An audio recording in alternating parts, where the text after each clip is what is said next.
Miss Marple, and a mysterious murder in the old bookshop. Dear friends, welcome to Warm Pages. I'm Edward, and it's such a pleasure to spend this time with you again. Tonight I'd love to hear from you. What is the reason you enjoy listening to these cozy mysteries, and what is your favourite book? Let us know in the comments, and be sure to subscribe for new stories every day. Now, shall we begin? Chapter 1. The Bookshop on Pennycross Lane. It was on a grey afternoon in late October that Miss Marple found herself walking down Pennycross Lane, her shopping basket over one arm and her sensible umbrella tucked under the other. The wind had that peculiar bite to it that suggested rain before tea time, and the leaves, already turning to copper and gold, skittered across the cobblestones with a dry rustling sound that always reminded her of the secrets being whispered. She had not intended to visit Hartwell's old bookshop that particular afternoon. Indeed, she had meant only to collect her order from the greengrocer and perhaps stop by the post office. But as she passed the familiar bow-fronted window with its display of leather-bound volumes and faded dust jackets, she noticed something that made her pause. The window display had been rearranged. Now to anyone else this might have seemed an entirely unremarkable observation. Shopkeepers, after all, are forever changing their displays to attract custom. But Miss Marple had known Mr. Bernard Hartwell for the better part of 30 years, and in all that time the man had never once altered his window. The same Dickens first editions, the same illustrated volumes of Tennyson, the same rather foxed copy of The Complete Angler had occupied those exact positions since before the war. Miss Marple tilted her head slightly, her faded blue eyes taking in the new arrangement with interest. The Dickens had been moved to the back. In its place stood a collection of local histories and what appeared to be several volumes of memoirs she did not recognise. How very curious. The bell above the door gave its familiar jangling chime as she entered, and Miss Marple was immediately enveloped in that peculiar scent that belongs only to old bookshops. Paper and leather, dust and time, with perhaps just a hint of mildew from volumes that had weathered too many damp English winters. "Good afternoon," she called out pleasantly. There was no immediate answer, though she could hear movement from somewhere toward the back of the shop. Miss Marple moved between the narrow shelves with the ease of long familiarity, trailing her gloved fingers along the spines of books as she went. Everything seemed as it always had been, the poetry section still leaning slightly to the left where the shelf had warped, the history volume still arranged by century rather than alphabet, which Mr. Hartwell insisted was the only proper method. And yet something felt different. It took her a moment to identify what had changed, and when she did, her white eyebrows rose slightly. The books had been disturbed. Not dramatically, nothing was out of place in any obvious way, but there was a quality to the shelves that suggested recent and somewhat frantic activity. Books pushed back too far, others jutting out at odd angles, small gaps where volumes had been removed and not quite properly replaced. "Miss Marple, forgive me, I didn't hear you come in." She turned to find Mr. Bernard Hartwell emerging from behind the tall case that housed his collection of agricultural treatises. He was a thin, stooped man in his late 60s, with that peculiar pallor that comes from spending too much time indoors among dusty volumes. His grey hair, usually neatly combed, looked as though he had run his hands through it repeatedly, and there was a distracted quality to his expression that Miss Marple found most unlike him. "Good afternoon, Mr. Hartwell," she said warmly. "I do hope I'm not disturbing you." "Not at all. Not at all." But his fingers were already moving to straighten a row of books beside him, and his eyes flickered past her shoulder, as though he were looking for something. "Were you searching for anything in particular?" "I thought I might browse," Miss Marple said. "Though I confess, I was surprised to see you'd changed your window display. In all the years I've been coming here, I don't believe I've ever seen those particular volumes featured." A curious expression crossed Mr. Hartwell's face, something that might have been alarm or perhaps merely discomfort. His hand went to the watch chain stretched across his waistcoat, a gesture Miss Marple had seen him make countless times before, but today there was something almost protective about it. "Yes, well," he said, rather too quickly, "one must move with the times, mustn't one? There's been quite a bit of interest in local history lately. The Women's Institute, you know. Mrs. Price Ridley has them all reading about the medieval settlement patterns. This was perfectly plausible. Mrs. Price Ridley was indeed capable of inflicting her enthusiasms upon the entire Women's Institute, and yet Miss Marple noticed that Mr. Hartwell's gaze had not quite met her own as he spoke, and his fingers continued their nervous adjustment of the books. "I see," she said mildly. "And are you finding it profitable, this renewed interest in local history?" "Oh yes, quite." He cleared his throat. "Now, if you'll excuse me, I really must finish cataloguing these new arrivals. Please do take your time browsing." He retreated toward his desk at the back of the shop with what Miss Marple could only describe as unseemly haste. She watched him go, her expression thoughtful. Most unlike Mr. Hartwell. Most unlike him indeed. She had known Bernard Hartwell since he had first opened his bookshop in the year after the Great War. He had been a young man then, invalided out of service with a leg that had never quite healed properly, seeking solace in the company of books. Over the years, Miss Marple had watched him build his business with patience and genuine love for his trade. He knew every volume in his shop, could recall the provenance of every rare item, and took a quiet pride in matching the right book to the right customer. But the man she had just spoken to seemed scarcely the same person. There was a jumpiness to him, an air of suppressed anxiety that sat oddly on someone usually so placid. Miss Marple moved slowly through the shop, ostensibly examining titles, but in reality observing. Mr. Hartwell had settled at his desk, but he was not cataloguing. Instead, he was unlocking the bottom drawer. She heard the distinct click of the key, and removing what appeared to be a leather-bound ledger. His handwritten catalogue, she presumed, but the way he bent over it, his shoulders hunched protectively, suggested he did not wish to be observed. The bell jangled again, and Miss Marple glanced toward the door to see young Dr. Clement entering, brushing raindrops from his coat. It had begun to drizzle after all. "Ah, Miss Marple," he said cheerfully, "seeking shelter from the weather?" "And perhaps a good book," she replied with a smile. "How is Mrs. Clement?" "Very well, thank you. She's asked me to collect a volume Mr. Hartwell set aside for her. Something about medieval herb gardens." He raised his voice slightly on this last sentence, clearly intending Mr. Hartwell to hear, but the bookseller seemed absorbed in his ledger and made no response. Dr. Clement's smile faltered slightly. He exchanged a glance with Miss Marple, one eyebrow raised in silent question. "Mr. Hartwell," he called more loudly this time, "I've come for my wife's book." The bookseller started visibly, his hand jerking across the page. For a moment he stared at them both as though he had forgotten where he was. Then, with an effort that was almost painful to watch, he composed himself. "Dr. Clement, yes, of course, the herb garden volume." He rose from his desk, closing the ledger with a decisive snap and locking it back in the drawer. "I have it here somewhere." He began searching among the stacks on the counter, but Miss Marple noticed that his hands were shaking slightly. "Are you quite well, Hartwell?" Dr. Clement asked, his professional concern evident. "You look rather pale." "Perfectly well, thank you," Mr. Hartwell said, though his voice lacked conviction. "Simply rather busy of late." "Ah, here we are." He handed over the wrapped volume, and Dr. Clement paid for it with several coins. As he turned to leave, he paused. "You will let me know if you need anything, won't you? A tonic, perhaps, or something to help you sleep?" "Most kind," Mr. Hartwell murmured, "but quite unnecessary."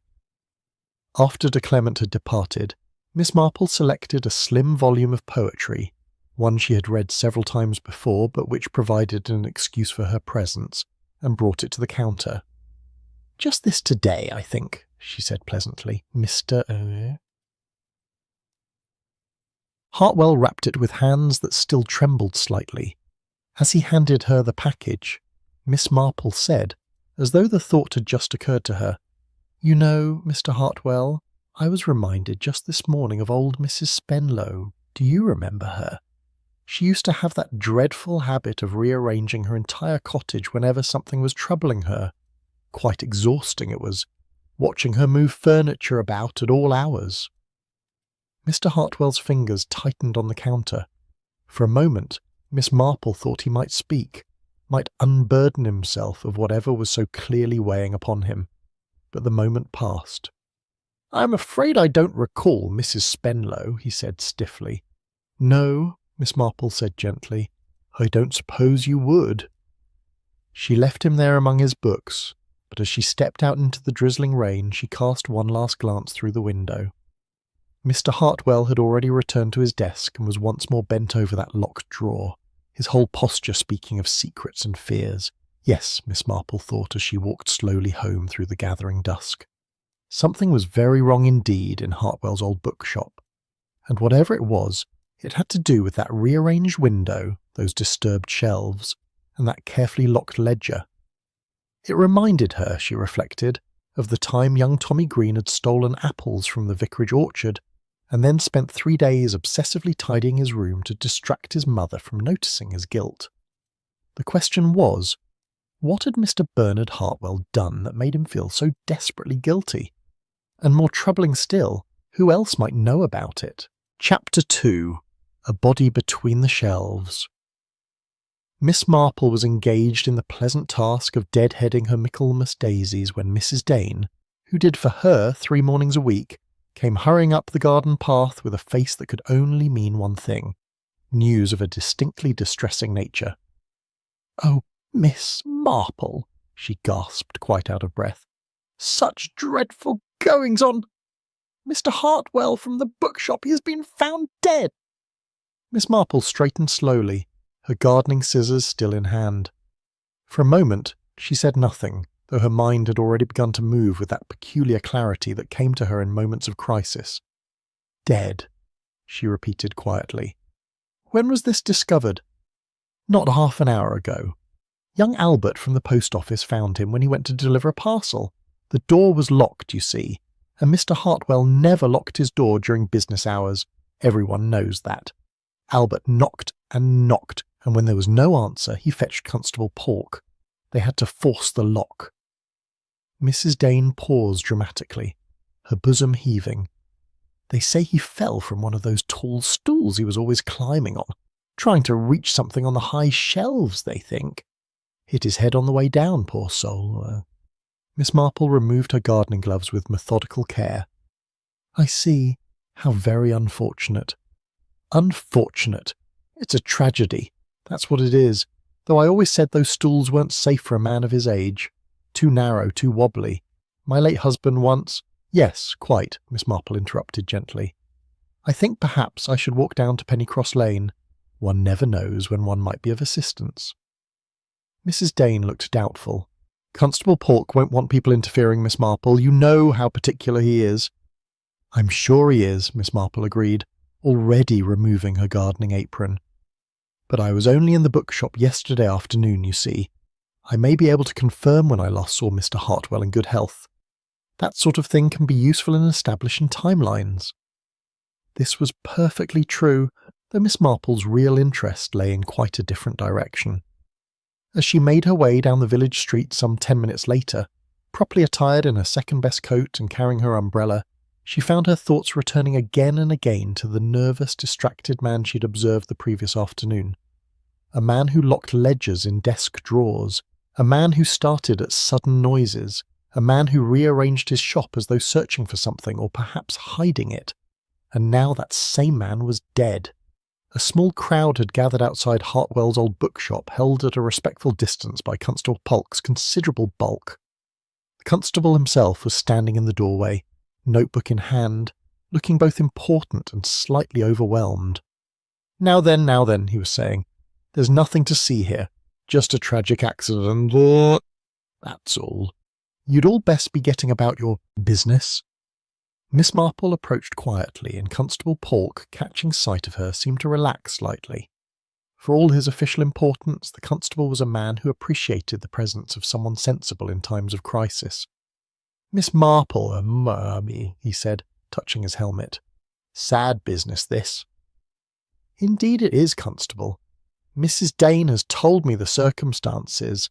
I understand Mr. Hartwell fell from a stool." "That's right, miss. Between the history and poetry sections it was.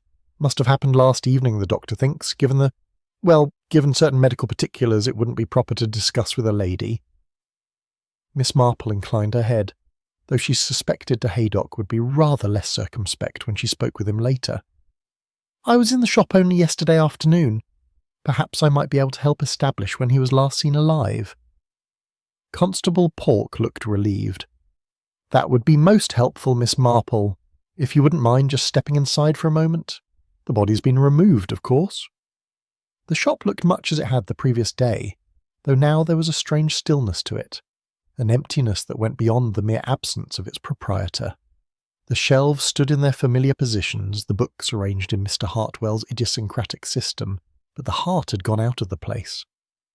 Miss Marple's gaze moved immediately to the area between the history and poetry sections. A wooden stool lay on its side some distance from the shelves, and there were disturbed books scattered on the floor. A small chalk outline marked where Mr. Hartwell had been found. He was lying just there, Constable Polk said, pointing. Must have reached too far for a book on the top shelf, lost his balance, and come down hard. Terrible thing, but not uncommon with these old ladder stools. My own mother once, but Miss Marple was no longer listening. She had moved closer to examine the scene. Her head tilted, that characteristic way that meant she was thinking very hard indeed. The stool was positioned a good 4 feet from the nearest bookshelf. Even allowing for the fact that it might have been knocked aside by the fall, it seemed an unusually large distance. And the books on the floor, she bent to look at them more closely. They were poetry volumes, from the lower shelves, not histories from the top. Constable, she said slowly, might I ask whether Mr. Hartwell was wearing his spectacles when he was found? Constable Polk consulted his notebook. No, miss. They were on the counter, by the till. I've got them wrapped up safe for the next of kin. On the counter, Miss Marple repeated. How interesting. She moved to the counter where Mr. Hartwell's glasses now rested in a neat fold of brown paper. Beside them was the locked drawer she had noticed yesterday, still closed. The ledger, presumably, was still inside. Did you find this drawer unlocked, Constable? Locked tight, miss. I haven't opened it yet. Thought I'd wait for the solicitor, seeing as it might contain private business papers. Miss Marple nodded thoughtfully. She turned to survey the shop once more, her faded blue eyes taking in every detail. The rearranged window display, the disturbed shelves, the stool placed too far from where it could have been useful, the glasses resting neatly on the counter. Constable Polk, she said presently, did Mr. Hartwell have very poor eyesight? Terrible, miss. Couldn't read a thing without those spectacles. Wore them from morning to night. I see. And yet they were found on the counter, and he was found near the top shelves, she paused. Tell me, if you were to climb a stool to reach a book from a high shelf, particularly if your eyesight was poor, would you not wear your glasses to do so? Constable Polk's heavy face took on an expression of dawning uncertainty. Well, now you mention it, miss, I suppose I would.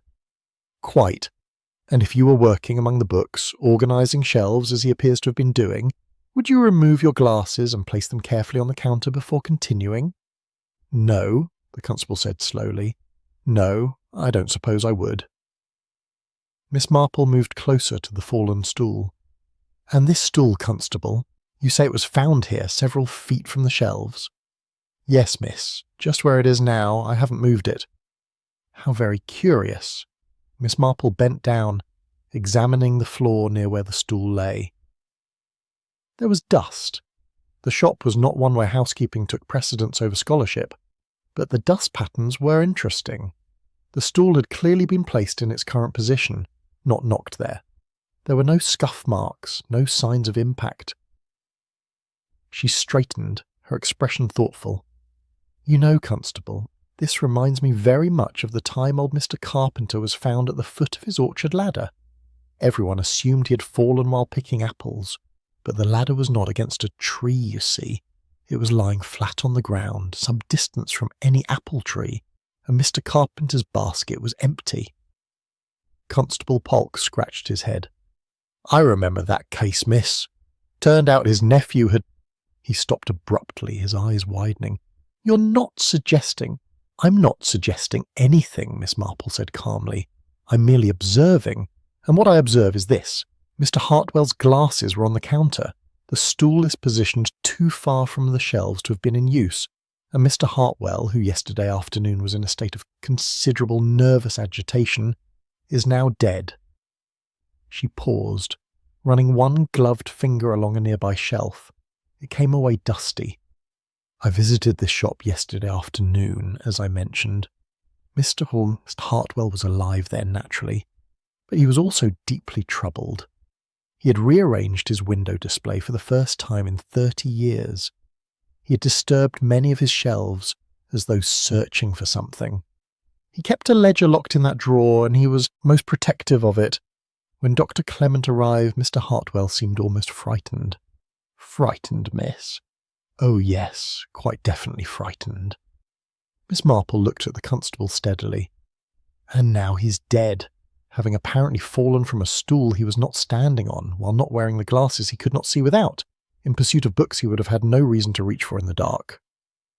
Constable Polk's face had gone rather pale. Are you saying this wasn't an accident, Miss Marple? I'm saying, Miss Marple replied gently, that the scene before us does not tell the story we are being invited to believe. Whether that means mischance or something more deliberate, I cannot yet say, but I think we must be very careful indeed about what we conclude. She moved toward the door, then paused and turned back. One more thing, Constable. You said the door was locked from the outside this morning. Who locks a bookshop from the outside at the close of business? Why, the owner, miss, as he leaves for the night. Precisely. And yet Mr. Hartwell never left last night, did he? He died inside the shop. So who locked that door, Constable Polk, and why? The constable had no answer to that. Miss Marple stepped out into the grey morning, her mind already arranging facts and observations into patterns, much as Mr. Hartwell had once arranged his beloved books. But unlike books, she reflected, the truth was rarely found where one expected it to be shelved. It had to be searched for carefully and patiently among all the misleading chapters and false conclusions, and she had a growing conviction that this particular story was only just beginning. Chapter 3. The Catalogue That Was Out of Order. It was 2 days after the discovery of Mr. Hartwell's body that Miss Marple found herself once again in Pennycross Lane, this time in the company of Mr. Arthur Graves, the solicitor from Market Deeping who had been summoned to deal with the late bookseller's affairs. Mr. Graves was a precise little man with pince-nez spectacles and a habit of pursing his lips before speaking, as though tasting each word before allowing it to escape.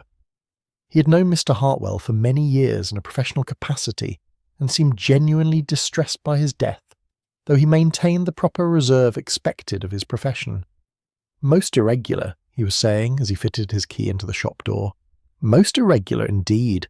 Mr. Hartwell was always so careful, so methodical, that he should have such an accident seems quite out of character. Quite, Miss Marple agreed mildly. Constable Polk had, after much consideration and a lengthy conversation with Inspector Slack at the police station in Much Benham, agreed that Miss Marple's observations warranted further investigation. The inquest had been postponed pending a more thorough examination of the circumstances, and Mr. Graves had been asked to inventory Mr. Hartwell's business records. The constable mentioned that you might be willing to assist, Mr. Graves said, holding the door open for Miss Marple. Something about your familiarity with Mr. Hartwell's filing systems. I have been a customer for many years, Miss Marple said, and Mr. Hartwell was kind enough to explain his cataloguing methods to me on several occasions. He was quite proud of his system. This was perfectly true. Mr. Hartwell had indeed taken great pleasure in describing his elaborate handwritten catalogue, which tracked not only every book currently in stock, but also the complete history of every rare or valuable volume that had passed through his hands. It was, he had once told her, worth almost as much as the books themselves, a complete record of provenance and transaction. The shop was cold and still, with that peculiar atmosphere that settles over places where tragedy has occurred. Mr. Graves moved briskly to the desk at the back, producing another key to unlock the bottom drawer. Now then, he said, withdrawing the leather-bound ledger Miss Marple had seen Mr. Hartwell consulting 2 days before. Let us see what we have here. He laid the ledger on the desk and opened it, adjusting his pince-nez. Miss Marple moved to stand beside him, her hands folded neatly over the handle of her umbrella. The ledger was a beautiful piece of work, its pages filled with Mr. Hartwell's careful copperplate script. Each entry noted the title, author, edition, date of acquisition, and eventual sale or disposal of the book in question. For the rarer items, there were additional notes about condition, provenance, and purchase price. "Remarkably thorough," Mr. Graves murmured approvingly. "Remarkably thorough indeed." But Miss Marple was frowning slightly. Something was not quite right. "Mr. Graves," she said presently, "might I examine the ledger more closely?" "By all means." She drew the book toward her, turning back several pages, and then forward again. Her frown deepened. "How very odd. Is something amiss?" "Perhaps." Miss Marple ran her finger down a column of entries. "You see here, Mr. Graves, where the ink changes colour? This section appears to have been written with a different pen, or at a different time from the surrounding entries." Mr. Graves leaned in to look. "You're quite right. The earlier entries are in black ink, but these several lines here are in blue, most irregular for someone as methodical as Hartwell." Miss Marple turned another page. "And here, do you see? Several entries have been erased. Not crossed out, as one might do to correct an error, but actually erased and the space left blank." She pointed to 3 distinct gaps in the otherwise continuous record. The paper showed the faint scoring marks of an eraser, and in one place the pressure had been sufficient to slightly damage the page. Why would Mr. Hartwell erase entries from his catalogue? Mr. Graves wondered aloud. The whole purpose of such a record is to maintain a complete history.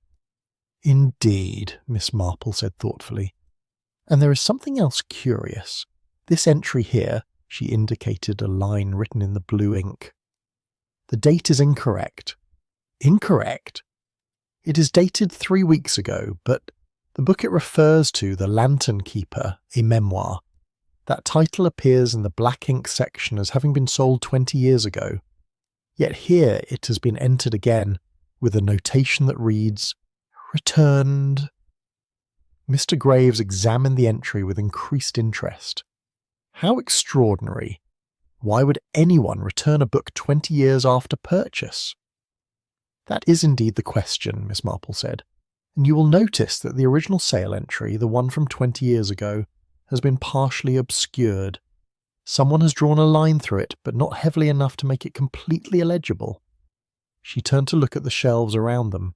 "I wonder, Mr. Graves, whether we might search for this particular volume, The Lantern Keeper, by one Josiah Merriweather. According to this most recent entry, it should be somewhere in the shop." An excellent suggestion. They spent the next 20 minutes conducting a methodical search. Mr. Graves took the history section, while Miss Marple examined the shelves devoted to memoirs and biography. It was she who found it, tucked behind a row of gardening manuals in a section where it had no business being. "Here," she said quietly. The book was slim and bound in faded green cloth, its spine bearing the title in tarnished gilt letters. Miss Marple drew it out carefully and carried it to the desk where better light fell through the window. "Published in 1883, she observed, opening to the title page. A private printing by the look of it. Being the recollections of Josiah Merriweather, lightkeeper at West Haven Point, 1845 to 1880. "Hardly the sort of thing to command much interest," Mr. Graves said, peering over her shoulder. "Local memoirs of this kind are rarely valuable, unless there is some historical significance." "And yet," Miss Marple said softly, "Mr. Hartwell felt it necessary to hide it behind the gardening books. One does not hide things unless one has a reason." She turned the pages slowly, her sharp eyes scanning the text. The memoir was exactly what one might expect. The reminiscences of an elderly lighthouse keeper, full of observations about weather, ships, and the lonely life of tending a light. There were descriptions of storms, accounts of rescues, notes on the local fishing community. "Nothing particularly remarkable," Mr. Graves said, sounding disappointed. but Miss Marple had paused at a page near the middle of the book. Except for this, she indicated a passage that had been very lightly marked in pencil, so lightly that it would have been easy to miss. The marking was recent. The pencil had not faded as the book's pages had yellowed. The passage described a family living near the lighthouse in the 1870s, the Comptons, who'd occupied a cottage on the headland. The keeper mentioned them several times, noting that the daughter, a Miss Harriet Compton, had been a frequent visitor to the lighthouse, bringing him bread and occasionally sitting to read while he went about his duties. Compton, Miss Marple said thoughtfully. That name is familiar. Should it be? Mr. Graves asked. There was a scandal in the village many years ago, before I came to live here permanently, but I heard about it. A young woman named Harriet Compton disappeared rather suddenly after something to do with forged letters and a disputed inheritance. It was never entirely clear what had happened, but she was never seen in St. Mary Mead again. She closed the book carefully, and now we find her name in a memoir that Mr. Hartwell had hidden, in a book that, according to his catalogue, was returned to him after 20 years, causing him to alter his records in a most uncharacteristic fashion. Mr. Graves removed his pince-nez and polished them thoughtfully. You're suggesting a connection between this old scandal and Mr. Hartwell's death? I'm suggesting, Miss Marple said, that Mr. Hartwell discovered something in this book, something that made him nervous enough to hide it, to alter his catalogue, and to rearrange his entire window display, and I'm suggesting that someone else knew he had made this discovery. She opened the ledger again, examining the erased entries more closely. You see here, Mr. Graves, these erasures, they are not in Mr. Hartwell's hand. The pressure is different, the angle of the strokes. Someone else attempted to remove certain records from this catalogue. After his death, you mean? Quite possibly. Or perhaps while he was still alive, but without his knowledge or consent. She paused. Tell me, when you arrived here this morning and unlocked the drawer, was there any sign that the lock had been tampered with? Mr. Graves frowned, examining the lock mechanism. Now that you mention it, there are some scratches here that might suggest someone attempted to pick it, though I couldn't say with certainty. Miss Marple nodded slowly. She moved to the window where the rearranged display still stood and examined the volumes there. Most were local histories, as Mr. Hartwell had claimed. But there was something about their arrangement that seemed deliberate, almost like a message. Mr. Graves, she said, might you recognise any of these titles as having belonged to the Compton family? The solicitor joined her at the window studying the books. This one, he said, pointing to a volume bound in dark blue leather. The Compton Arms, a history of the Headland estate. Yes, I believe this belonged to the family before their difficulties. And when did it come into Mr. Hartwell's possession? Mr. Graves returned to the catalogue, running his finger down the entries. Here it is, acquired 20 years ago at the same time as the Lantern Keeper. Both purchased from the same source, though the name is... He paused. The name has been one of the erased entries. How very convenient for someone, Miss Marple observed, and how very inconvenient for Mr. Hartwell, who wished to keep accurate records. She stood for a moment in thought, her gaze moving from the hidden memoir to the altered catalogue to the carefully rearranged window display. You know, she said presently, this reminds me of the time young Miss Trent tried to alter the church accounts after she had borrowed money she couldn't repay. She was very clever about it, changing entries here and there, nothing too obvious, but she forgot that other people knew what the true figures should be. The numbers didn't tell the story she wanted them to tell. And you think someone has tried to alter Mr. Hartwell's records for similar reasons? I think, Miss Marple said carefully, that Mr. Hartwell rediscovered something from the past, something connected to Harriet Compton and her family, and I think that discovery made him dangerous to someone who preferred that the past remain buried. She picked up the Lantern Keeper once more, weighing it in her hand. The question now is, what exactly did Mr. Hartwell discover? And more importantly, who else knew he had discovered it? Chapter 4. Mrs. Linton's Confused Memory. Miss Marple had learned over many years of observing human nature in its various manifestations that people who wished to tell the truth but were afraid to do so exhibited certain recognizable patterns of behavior. They became flustered when questioned. They contradicted themselves. They offered too many details about irrelevant matters while glossing over the significant ones. It was with this knowledge in mind that she found herself on the following afternoon taking tea with Mrs. Linton in that lady's over-furnished sitting room on the High Street. Mrs. Linton was a widow of some 60 years, a woman who had lived in St. Mary Mead all her life, and who made it her business to know everything that occurred within the village boundaries. She was, as Miss Marple well knew, a regular customer at Hartwell's old bookshop, visiting at least twice weekly to browse the shelves and exchange gossip with the proprietor. "More tea, Miss Marple?" Mrs. Linton asked, her hand trembling slightly as she lifted the pot. "Thank you, that would be most pleasant." Miss Marple had called ostensibly to discuss the flower arrangements for the upcoming harvest festival, but both ladies understood that the real subject of conversation would be Mr. Hartwell's unfortunate death. In villages, such indirection was both expected and respected. "Such a dreadful business about poor Mr. Hartwell," Mrs. Linton said right on cue. "I can hardly believe it. Why, I was only in the shop 2 days before it happened." "Were you indeed?" Miss Marple said with interest. "I myself visited on the afternoon before his death. He seemed rather distracted, I thought." "Distracted? Oh yes, very much so." Mrs. Linton set down the teapot with rather more force than necessary. "He'd been peculiar for several days, actually. Moving books about, rearranging things, not at all like himself." "Most unlike him," Miss Marple agreed. "I don't suppose you noticed anything else unusual?" Mrs. Linton's teacup rattled against its saucer. "Unusual? Well, that is to say, there was the matter of the visitor." "A visitor?" "Yes." Mrs. Linton set down her cup and twisted her handkerchief between her fingers. "I happened to be passing the shop. It must have been about 6 o'clock in the evening, just as it was getting dark, and I saw Mr. Hartwell through the window. He was talking to someone." Miss Marple maintained her expression of polite interest, though inwardly she was very alert indeed. "How interesting! Could you see who it was?" "That's just it." Mrs. Linton's voice had taken on a strained quality. "It was a man. A tall man in a dark coat.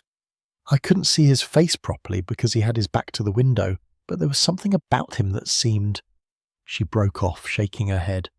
"But no, I'm being fanciful. It's just that with all that's happened, one's imagination runs away with one." "Something about him that seemed what?" Miss Marple prompted gently. Mrs. Linton looked down at her handkerchief. "Threatening, I suppose. Though that's ridiculous, isn't it? I couldn't possibly have known from merely seeing his back that he was threatening." But Mr. Hartwell looked upset. Even from outside I could see that he was agitated, gesturing with his hands the way he did when he was distressed. "And you didn't recognize the man?"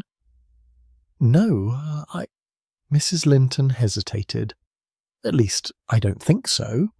You see, it was growing dark and I wasn't wearing my distance spectacles. I'd only meant to step out to the postbox, and one doesn't bother with spectacles for such a short walk, does one?" This explanation was perfectly reasonable, and yet Miss Marple detected something evasive in the way it was delivered. Mrs. Linton was not, she thought, telling quite the whole truth. "Did you think of mentioning this to Constable Polk?" Miss Marple asked. "Well, I did speak to him, yes, but I'm afraid I wasn't very helpful. You see, when I tried to describe the man, I found I couldn't really remember anything clearly. It might have been a tall man, or perhaps just a man who seemed tall because he was standing. And the dark coat might have been black, or possibly just very dark blue or brown in the dim light." Mrs. Linton's hands twisted the handkerchief more tightly. "The constable asked me several questions, and the more he asked, the more confused I became. Had the man been wearing a hat? I thought perhaps he had, but then again perhaps not. Was he young or old? I couldn't say. It all happened so quickly, and I didn't want to seem foolish by claiming to remember things I wasn't certain about." "Of course not," Miss Marple said soothingly. "One must be accurate in these matters." But privately she was considering a different explanation. Mrs. Linton's confusion seemed to her less like the natural vagueness of an uncertain witness, and more like the deliberate obfuscation of someone who had seen something she was afraid to identify. "You said Mr. Hartwell appeared upset," Miss Marple continued. "Was he frightened, do you think?" Mrs. Linton looked up sharply, and for a moment her eyes met Miss Marple's. In that brief instant, Miss Marple saw something that confirmed her suspicion, a flash of genuine fear. "Frightened," Mrs. Linton repeated. I couldn't say, really. It was difficult to tell from outside." "But you stopped to watch them," Miss Marple observed mildly. "One doesn't usually pause to observe a shopkeeper conversing with a customer, unless something about the scene strikes one as unusual." "Well, yes, I suppose that is—" Mrs. Linton faltered. She reached for her teacup and took a sip, clearly attempting to compose herself. "You must understand, Miss Marple, that I've been having rather bad dreams lately. Ever since Mr. Hartwell's death, I've been waking up at night thinking about that evening. And the trouble is, I can't quite separate what I actually saw from what I've imagined since." She set down her cup with a trembling hand. "In my dreams, you see, the man in the dark coat turns around and I recognize him. But when I wake up, I can't remember who he is. It's most distressing." Miss Marple said nothing for a moment, allowing the silence to extend. It was a technique she had found useful over the years. People who were afraid often filled silences with the very information they were trying to suppress. "The thing is," Mrs. Linton said abruptly, "I keep thinking I ought to remember. There was something familiar about the way he stood, the way he moved. But every time I try to place it, the memory slips away. It's like trying to remember a word that's on the tip of one's tongue." "That must be very frustrating," Miss Marple said sympathetically. "It is. And the worst of it is, I'm not even certain I saw what I think I saw. Perhaps Mr. Hartwell was simply discussing books with a customer. Perhaps the agitation I observed was merely his normal enthusiasm. Perhaps the man wasn't threatening at all, and I've invented that part entirely." But her voice lacked conviction, and Miss Marple noted that she had gone rather pale. "Mrs. Linton," Miss Marple said gently, "do you know something about Mr. Hartwell's visitor that you're afraid to admit, even to yourself?" The direct question had its effect. Mrs. Linton's hand stilled on the handkerchief and she looked at Miss Marple with something like desperation. "I don't know," she said, and her voice had gone very small. "That's the honest truth, Miss Marple. I don't know what I know. I only know that when I think about that evening I feel frightened. And I keep having this peculiar sensation that if I could just remember who the man reminded me of, I would understand something important. About Mr. Hartwell's death? About something that happened a long time ago." Mrs. Linton twisted her handkerchief again. "You see, the man's posture, the way he stood, it reminded me of someone I haven't thought about in years. But I can't quite grasp who it was." Miss Marple leaned forward slightly. "Mrs. Linton, do you remember the Compton family? They lived here many years ago, before there was trouble about forged letters and an inheritance." Mrs. Linton's face underwent a remarkable change. The colour drained from it completely, and her eyes widened with what looked very much like recognition and fear. "The Comptons," she whispered. "Oh dear God, that's it. That's what I've been trying to remember." "You knew them?" "Everyone knew them, or knew of them at least. Harriet Compton was about my age. We were at the church socials together before she went away." Mrs. Linton's voice had dropped to barely above a whisper. "And there was a brother too, Edmund Compton. He left the village after the scandal. I'd forgotten about him entirely until you mentioned the name." "And the man you saw with Mr. Hartwell?" "I'm not saying it was Edmund Compton," Mrs. Linton interrupted quickly. "I couldn't possibly identify him after all these years. I was only a girl when he left, and I barely knew him. But the way the man stood, something about his build, it brought back a memory of Edmund Compton. That's all." But it was not all, Miss Marple thought. Mrs. Linton had recognised something, or thought she had. and the recognition had frightened her badly enough that she had spent several sleepless nights trying to convince herself she was mistaken. "Mrs. Linton," Miss Marple said quietly, "if you did see Edmund Compton at the bookshop that evening, it might be very important. Mr. Hartwell had recently acquired some books that once belonged to the Compton family. If Edmund Compton wished to retrieve those books, or to discover what Mr. Hartwell might have learned from them—" "No," Mrs. Linton said firmly. "No, Miss Marple, I won't have you putting ideas in my head. I've told you what I saw, or what I think I saw. A man in a dark coat talking to Mr. Hartwell. I cannot identify him, and I won't let you convince me that I can." She stood up abruptly, signalling that the visit had come to an end. "You must excuse me. I have a terrible headache coming on. The weather, you know." Miss Marple gathered her things and allowed herself to be shown to the door, but she paused on the threshold. "Mrs. Linton," she said gently, "if you should remember anything else, anything at all, I do hope you'll mention it to Constable Polk. Even small details can be significant." Yes, of course." But Mrs. Linton was already closing the door, her face still pale and strained.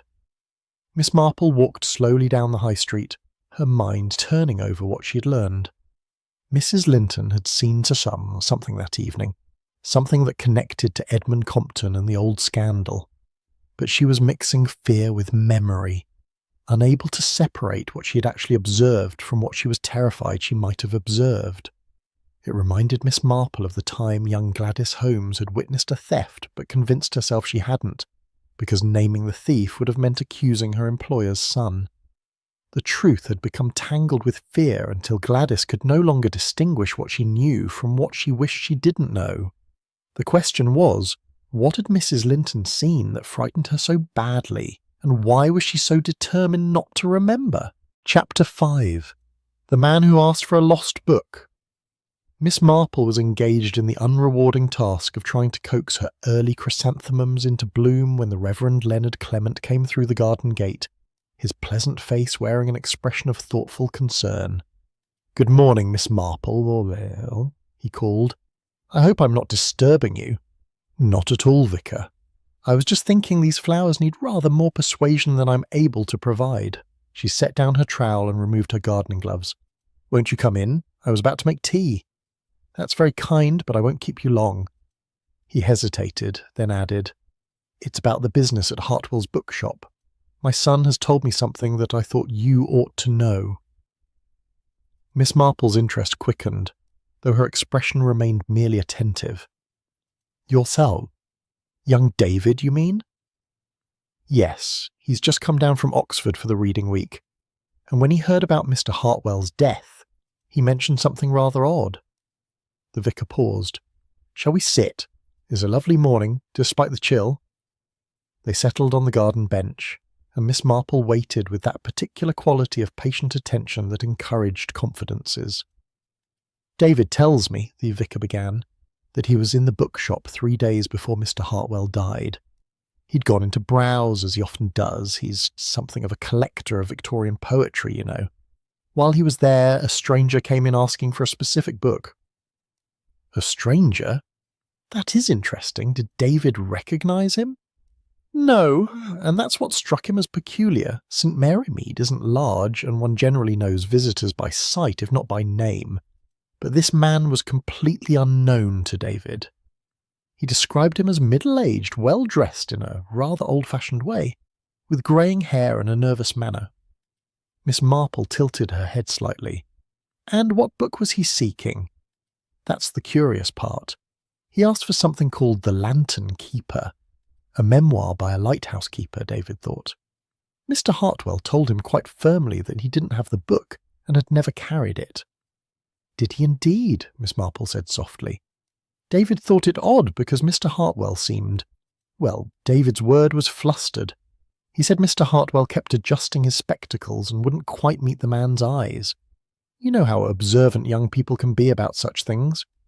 "Indeed I do. And what happened then?" The stranger insisted that he had reason to believe Mr. Hartwell did have the book. He said something about it having been purchased 20 years ago, and that he wished to buy it back. Mr. Hartwell became quite agitated and repeated that he didn't have it.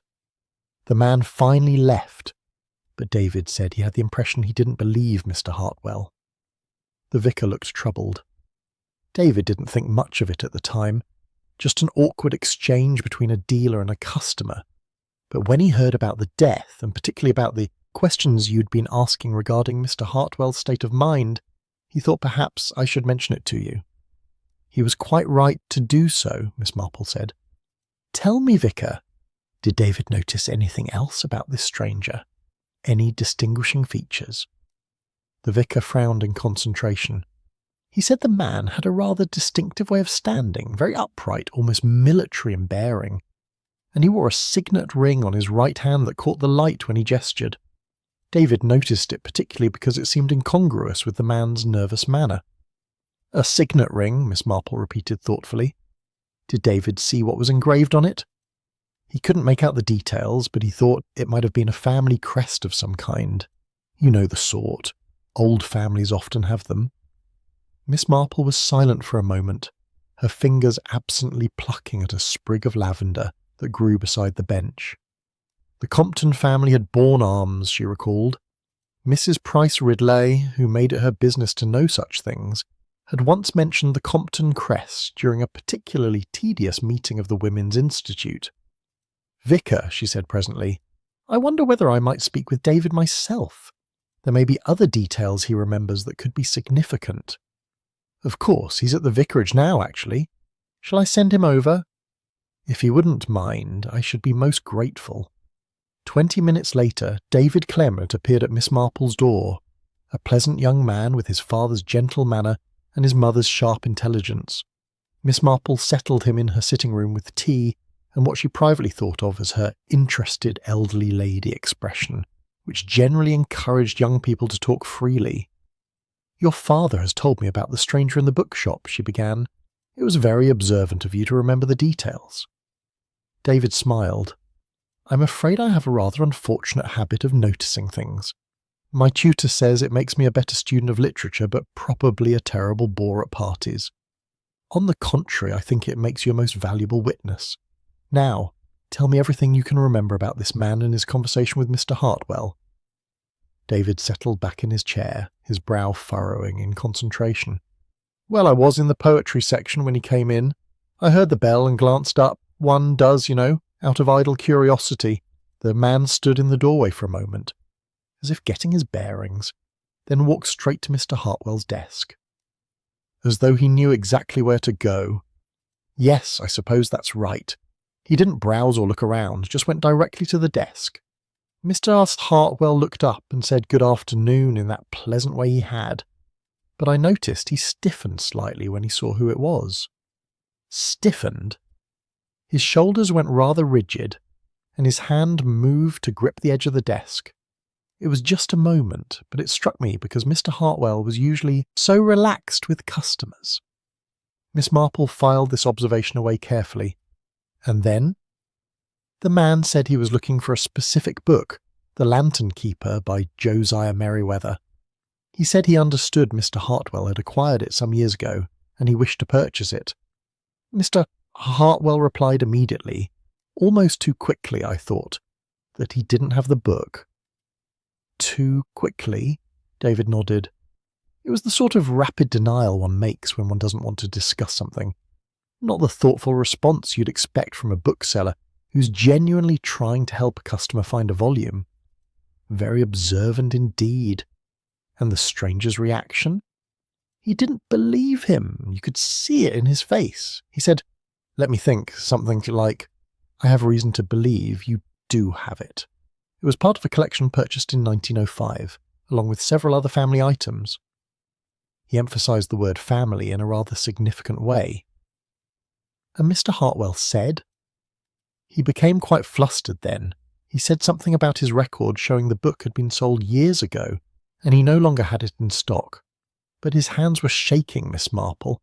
I could see them trembling as he reached for his catalogue. David paused, remembering. The stranger leaned forward and said very quietly, I think you know why I need that book, Mr. Hartwell, and I think you know what it might contain.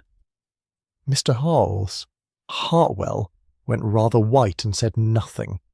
After a moment, the stranger straightened up and said he would return in a few days, and perhaps Mr. Hartwell would have had time to reconsider his position. Those exact words, reconsider his position?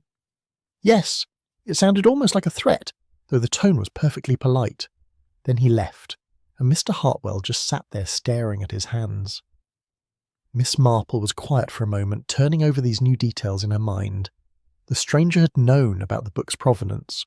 He had known it was part of a family collection, and he had implied that the book contained something, information perhaps, or evidence, that he needed to retrieve. "David," she said carefully, "did you happen to notice which direction the stranger went when he left the shop?" "Toward the station, I think. At least he turned left when he went out, which would take him toward the high street and the station beyond." "And after he left, did you speak with Mr. Hartwell?" "I tried to. I went to the desk to ask about a volume I'd been looking for, but Mr. Hartwell seemed quite distracted. He kept looking toward the door as if expecting the man to return. When I asked my question, he had to ask me to repeat it twice before he understood what I wanted. It wasn't like him at all." "No," Miss Marple agreed. "It wasn't." After David had left, Miss Marple sat for a long while in her chair by the window, her knitting needles moving with automatic precision while her mind worked over this new information.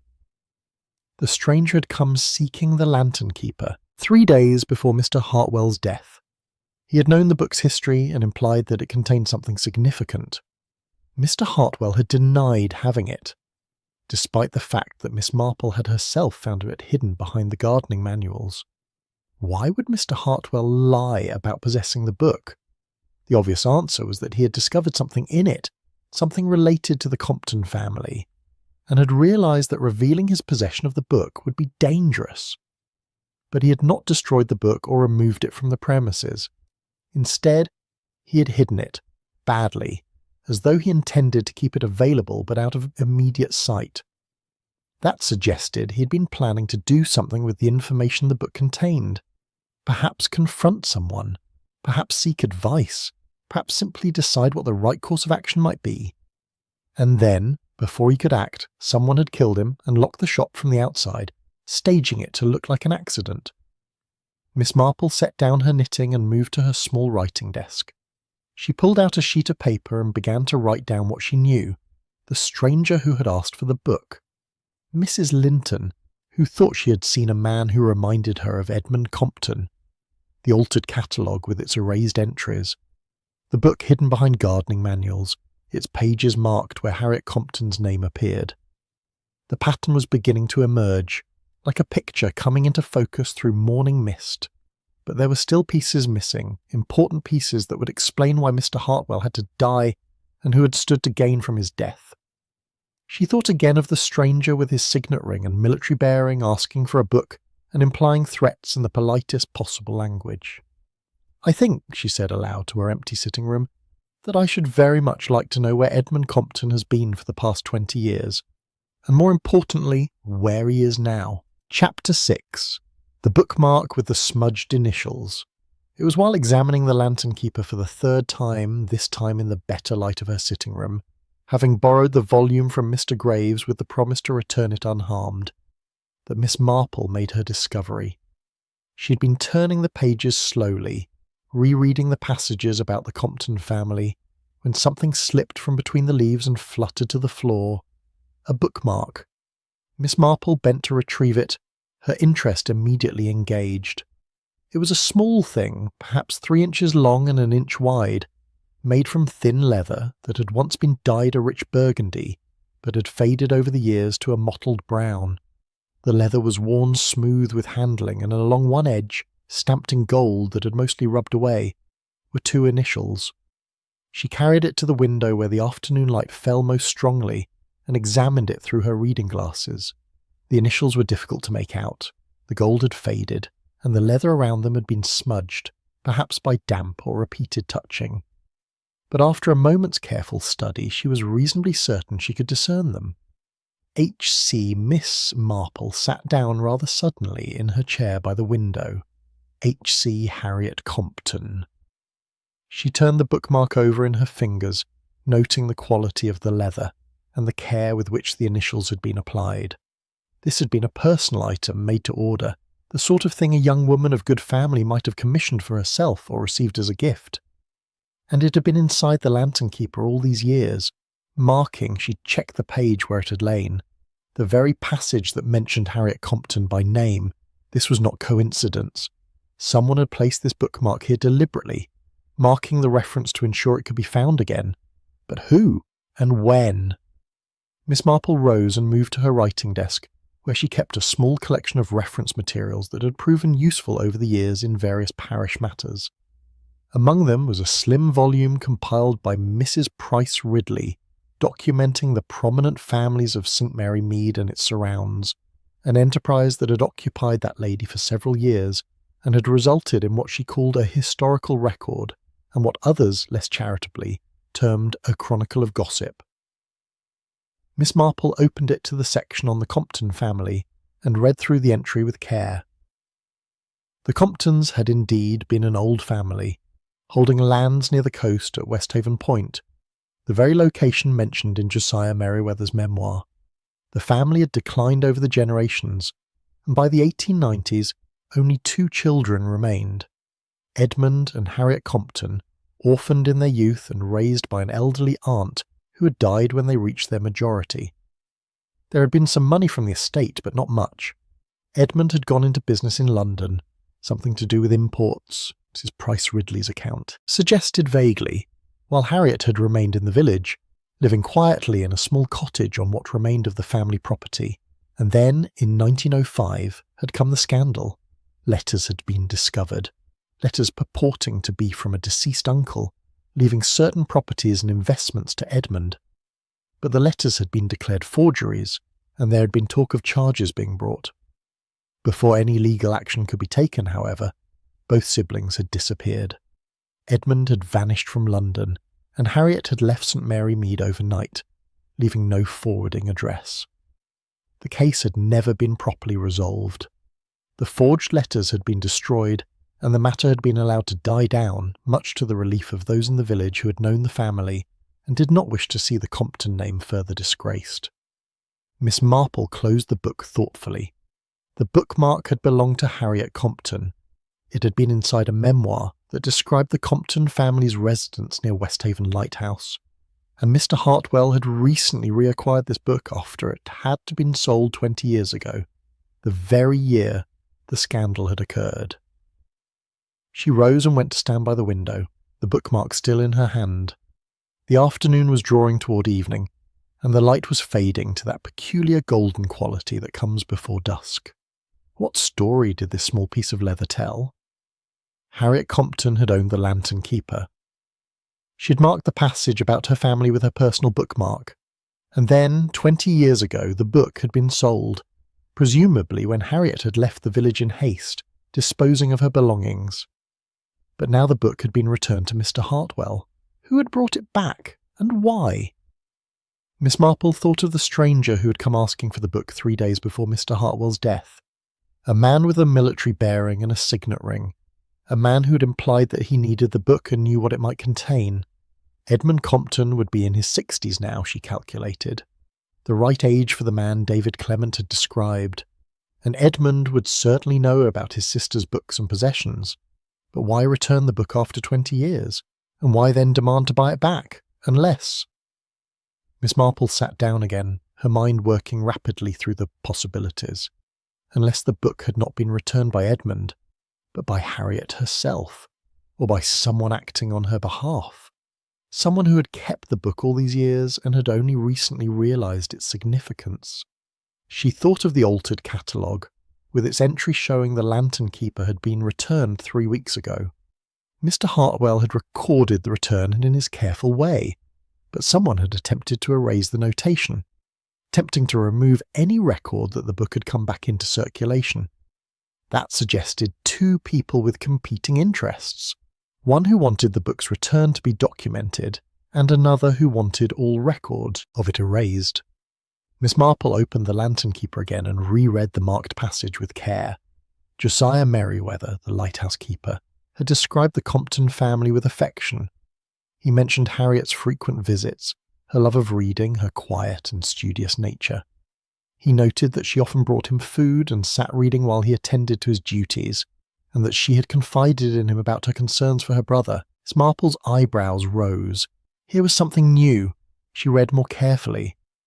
Miss Harriet expressed to me on several occasions her worry regarding her brother's business ventures, Merriweather had written in his careful hand. She feared he had been led into questionable dealings by associates in London who did not have his best interests at heart. She spoke of letters, correspondence that troubled her greatly, though she would not specify their contents. I advised her to seek proper legal counsel, but she insisted that doing so would expose her brother to ruin. Miss Marple sat very still.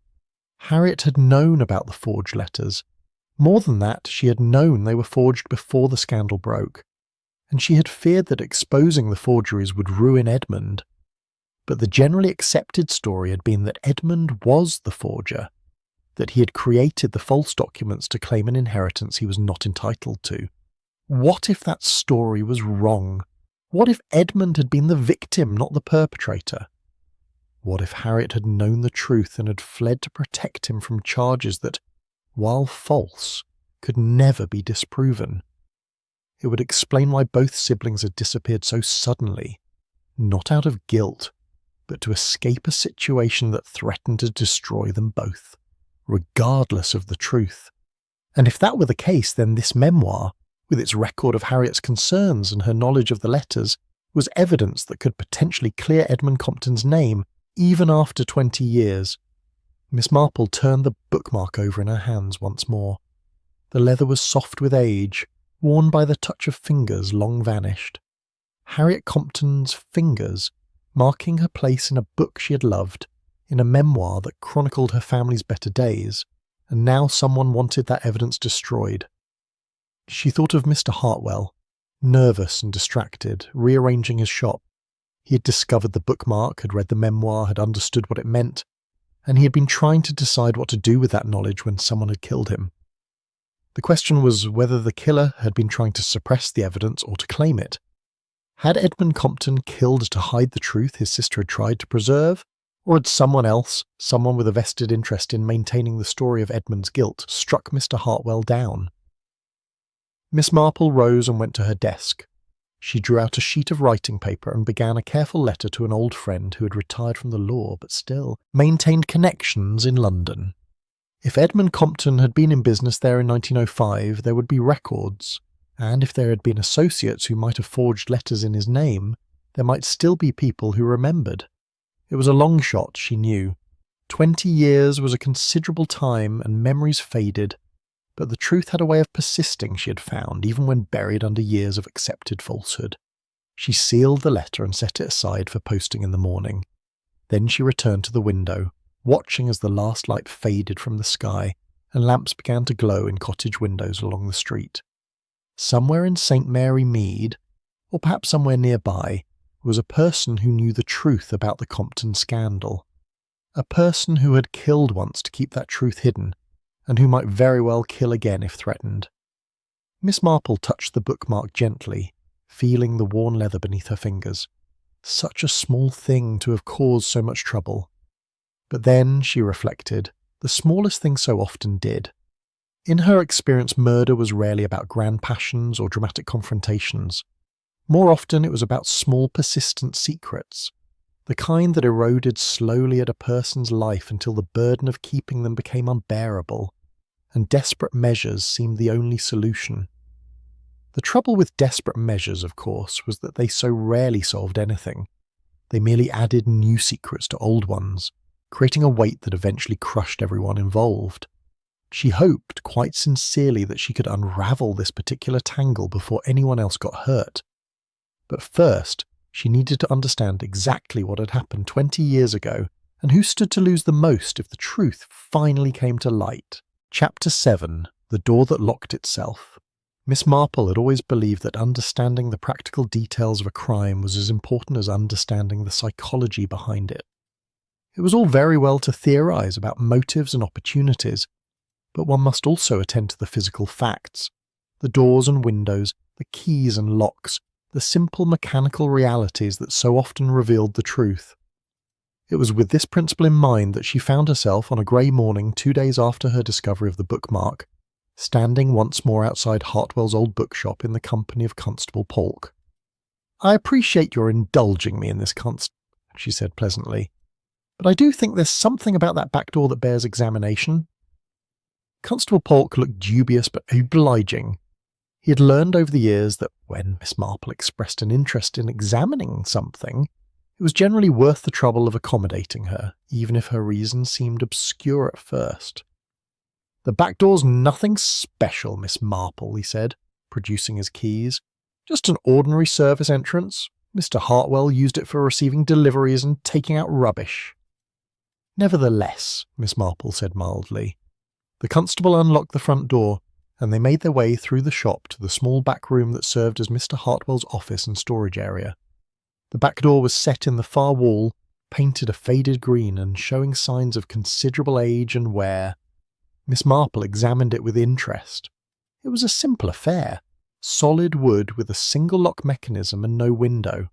The paint was peeling in places, and the wood itself had warped slightly over the years, as old doors in damp climates tended to do. "May I try opening it?" she asked. "Of course." Constable Polk stood back to give her room. Miss Marple turned the handle and pulled.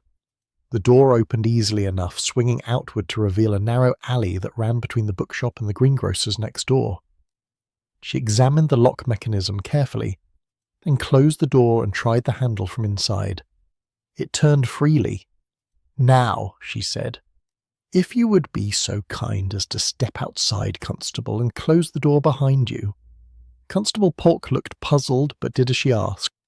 Miss Marple heard his footsteps in the alley, then the solid thunk of the door closing. She waited a moment, then tried the handle.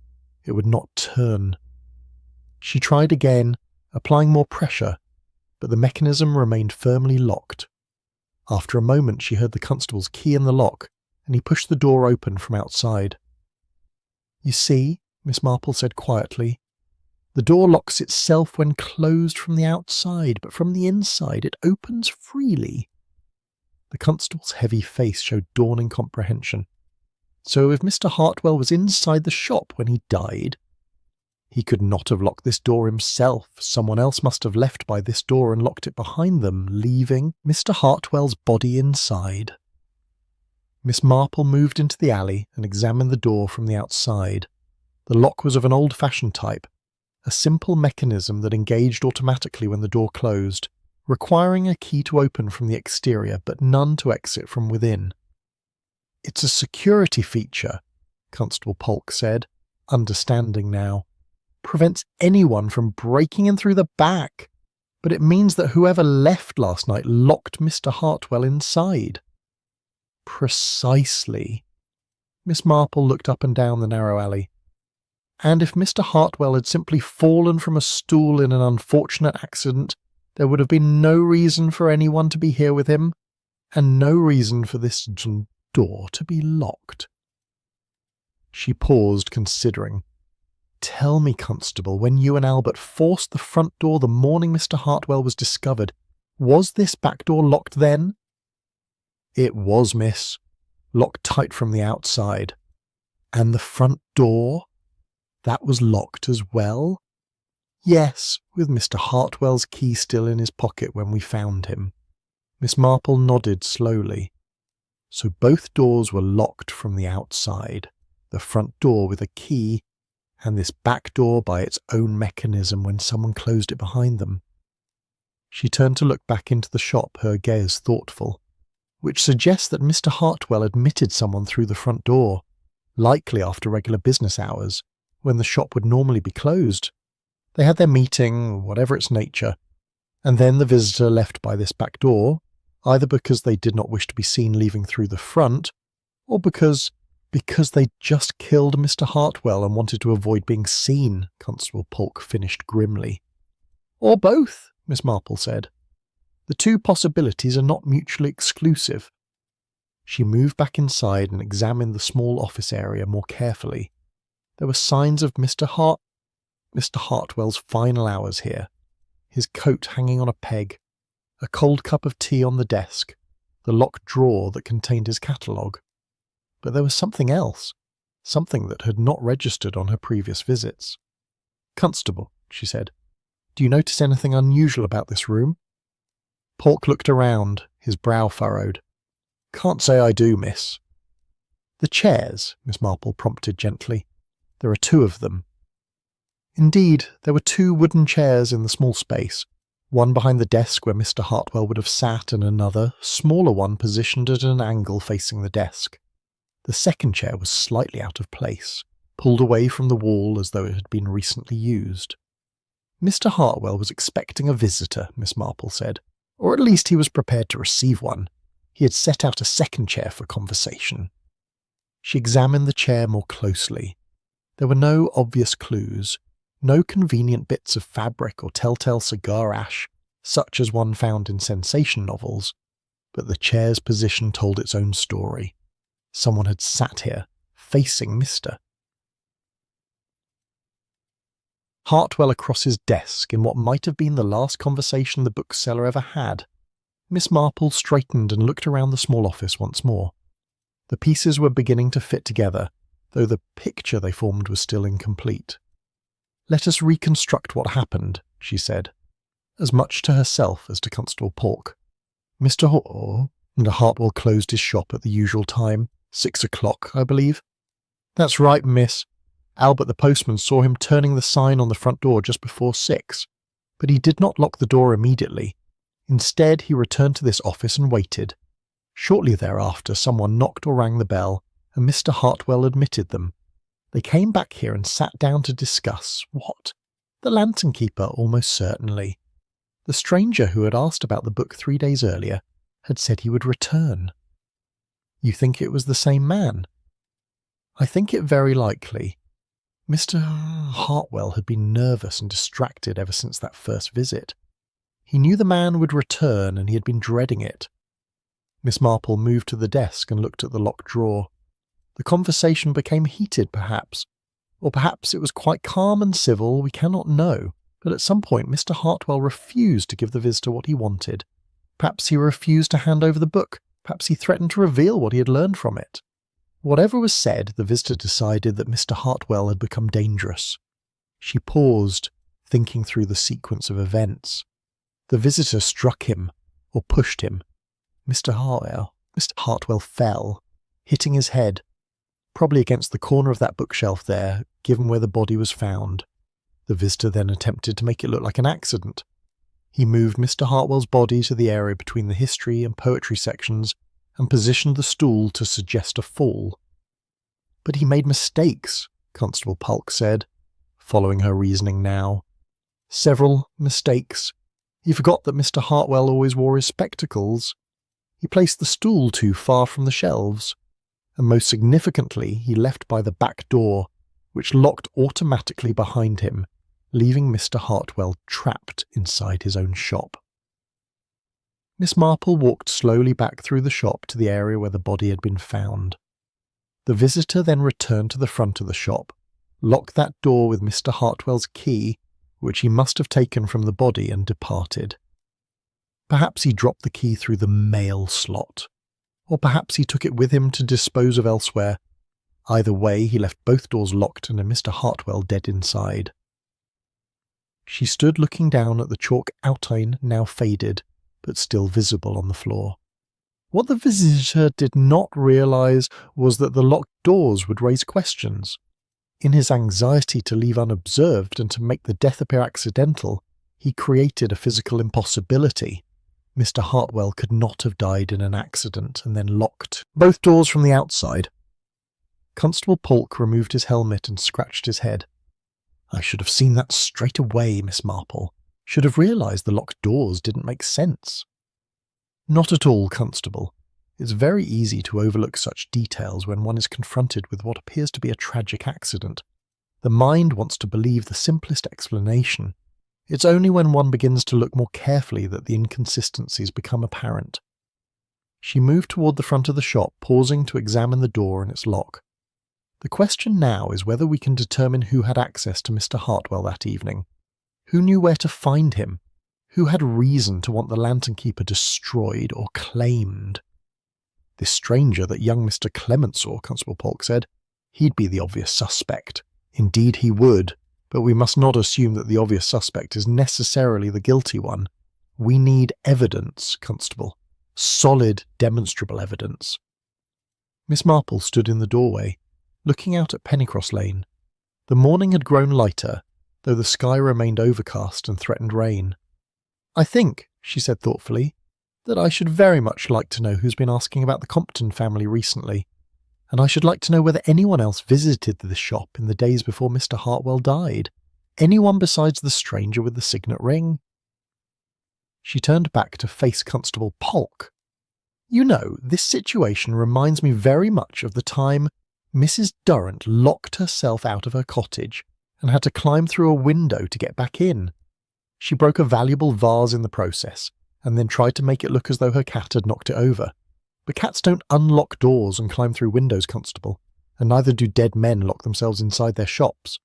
The constable smiled despite the gravity of the situation. "No, miss, they certainly don't. Quite so, which means we are definitely looking at murder, Constable Polk, and somewhere in this village, or somewhere nearby, is a person who knows exactly how that back door locks itself." Chapter 8. The volume that shouldn't have been there. Miss Marple had learned through long observation of human nature that people who wished to hide evidence often did so in ways that revealed more than they concealed. They disturbed things that should have been left alone, moved objects that should have remained in place, and generally created a pattern of disturbance that drew attention rather than deflecting it. It was with this principle in mind that she returned to Hartwell's old bookshop the following afternoon, having obtained permission from Mr. Graves to conduct what she described as a more thorough examination of the stock. The solicitor had been somewhat puzzled by this request, but had acquiesced, trusting Miss Marple's judgment in matters that seemed to have very little to do with his official duties, but which might, he sensed, have a great deal to do with justice. The shop was quiet and still as Miss Marple let herself in with the key Mr. Graves had provided. The afternoon light fell through the bow window in dusty shafts, illuminating the countless volumes that lined the walls from floor to ceiling. She stood for a moment, breathing in the familiar scent of old paper and leather, allowing her eyes to adjust to the dimmer interior. Then she moved purposefully toward the area where Mr. Hartwell's body had been found. That space between the history and poetry sections where the chalk outlines still faintly mark the floor. She had been thinking a great deal about this location. Why here? If someone had wished to stage an accident, there were many tall shelves in the shop from which Mr. Hartwell might plausibly have fallen.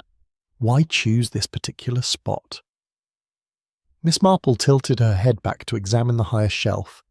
It was perhaps 8 feet from the floor, requiring the tall stool to reach comfortably. The books shelved there were a mixture of histories, military campaigns, local chronicles, and what appeared to be several volumes of parliamentary proceedings from the previous century. Not the sort of books one consulted frequently. Certainly not the sort Mr. Hartwell would have been organising in the evening after closing time.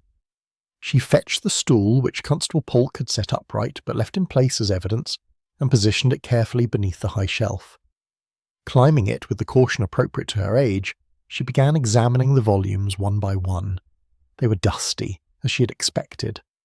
Books on high shelves always were, unless a shopkeeper was remarkably diligent about housekeeping, and Mr. Hartwell, bless him, had not been.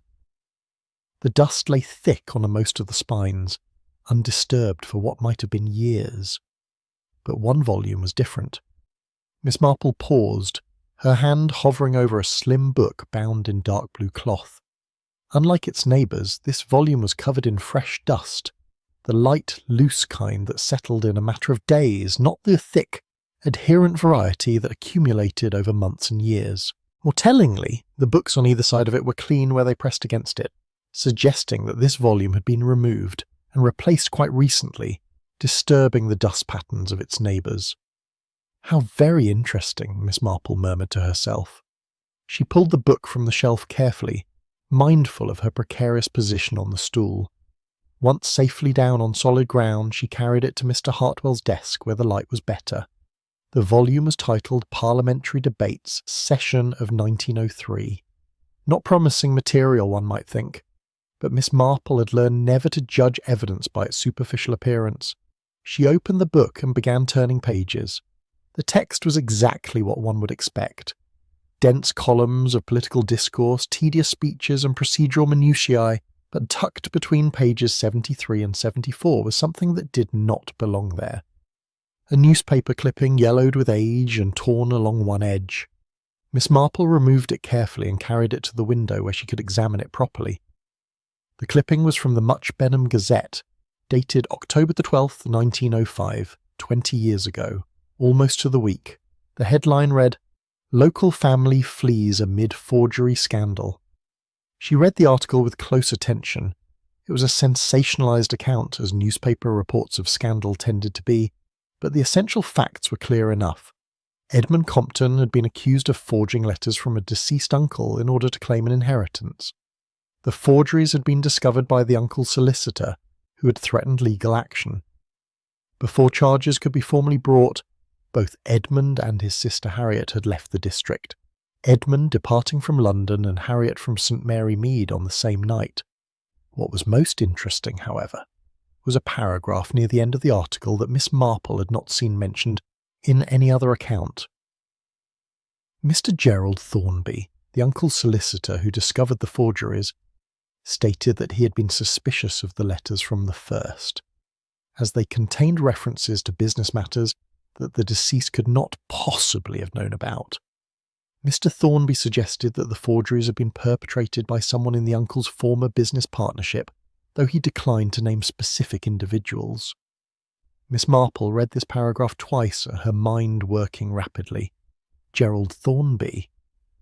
She did not recognise the name, but then he would have been practising in London, or perhaps Much Benham, not in St Mary Mead itself, but his statement suggested something that the accepted version of events had glossed over, that the forgeries might not have been created by Edmund Compton at all, but by someone else who stood to benefit from Edmund being accused. She turned the clipping over. On the reverse side, someone had written in pencil recently, judging by the darkness of the marks, a single word followed by a question mark. Thornby, Mr. Hartwell's handwriting. Miss Marple recognised it from the catalogue entries she had examined. So Mr. Hartwell had found this clipping, or it had been brought to his attention, and he had been questioning something about Thornby's role in the affair. But what? Miss Marple returned to the shelf where she had found the parliamentary debates. She examined the other volumes nearby with renewed interest. Most were as dusty as one would expect, but 3 others showed signs of recent handling. Books that had been removed and replaced, disturbing the dust patterns. She brought them down one by one. The first was a commercial directory from 1904, listing businesses and their principals throughout the southern counties. The second was a collection of county records and property transactions. The third was a history of coastal trade and shipping in the region. All 3 had slips of paper marking specific pages, and all 3 markings were recent, made with the same pencil that had questioned Thornby on the newspaper clipping. Miss Marple examined each marked page carefully. In the commercial directory, Mr. Hartwell had marked an entry for Thornby and Associates Solicitors, Much Benham. In the county records, he had marked a property transaction from 1903 involving the sale of coastal land near Westhaven Point, the same area where the Compton family cottage had stood. The purchaser was listed as Thornby and Associates on behalf of private clients. And in the shipping history, Mr. Hartwell had marked a passage describing smuggling operations in the 1890s along that same stretch of coast, and the difficulty authorities had faced in prosecuting those involved due to lack of evidence. Miss Marple sat down at the desk, arranging the books and the newspaper clipping before her. A pattern was emerging, though it was still incomplete. Mr. Hartwell had been researching Gerald Thornby, the solicitor who had accused Edmund Compton of forgery, and he had discovered connections between Thornby and the Compton family property, between Thornby and the coastal area where smuggling had once been common, between Thornby and business dealings in the very year before the forgery scandal erupted. She thought of the memoir, The Lantern Keeper, with its innocent descriptions of the Compton family and their cottage near the lighthouse. A lighthouse that would have commanded a view of that entire stretch of coast. A lighthouse whose keeper might have seen things. Ships arriving at odd hours, men moving cargo in the dark, activities that law-abiding citizens would not engage in. What if the forged letters had been created not to defraud an inheritance, but to silence or discredit someone who knew too much? What if Edmund Compton had discovered evidence of illegal activities, perhaps through his business dealings in London, and the forgeries had been manufactured to destroy his credibility before he could reveal what he knew? It would explain why both siblings had fled. Not from guilt, but from danger. If powerful people stood to lose a great deal from exposure, the Comptons might have realised that fighting the false charges would only put them in greater peril. And Harriet, living near the lighthouse, might have seen things herself. Things recorded, perhaps, in her conversations with the lighthouse keeper, conversations now preserved in Josiah Merriweather's memoir. Miss Marple rose and went to examine the shelf once more.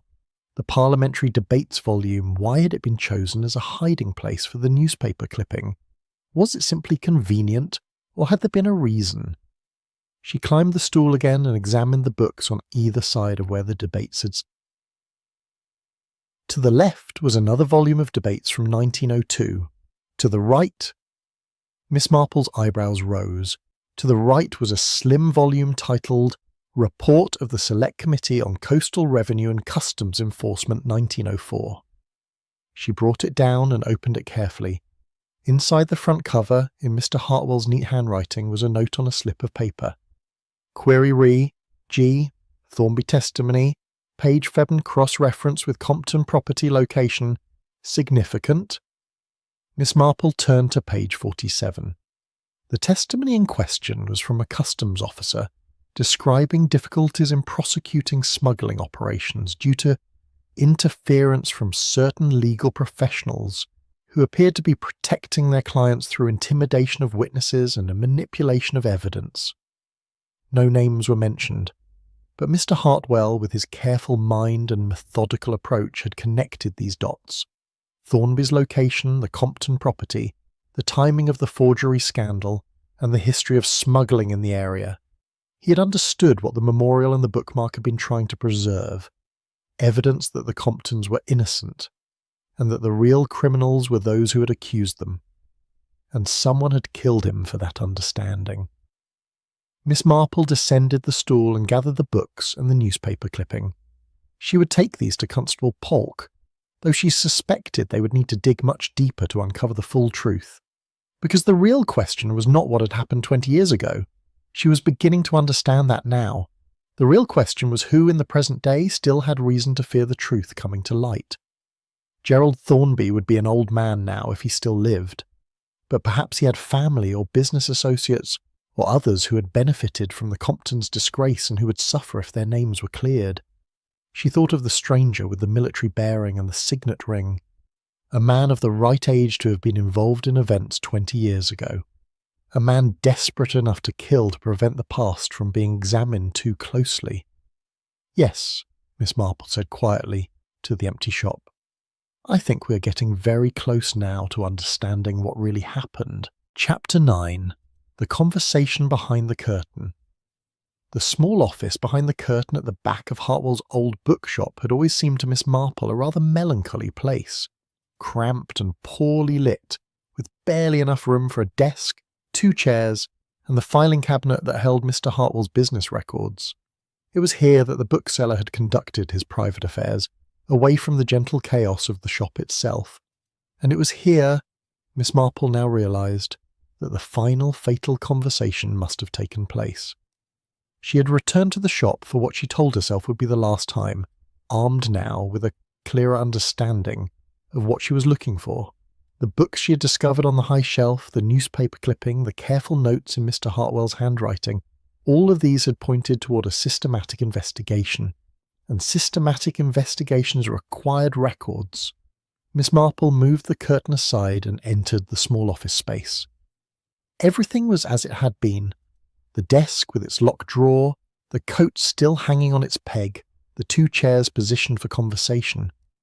But now she looked at the space with different eyes, seeing it not as a static scene, but as the setting for a tragedy. She sat down in the visitor's chair, the one that had been pulled away from the wall, and tried to imagine the conversation that had taken place here. Mr. Hartwell would have been at his desk, probably with the lantern keeper before him, and perhaps some of the other volumes he had been consulting. The visitor would have sat here, where Miss Marple now sat, asking questions or making demands. What had been said? What had made the conversation turn deadly? Miss Marple's gaze fell on the filing cabinet in the corner.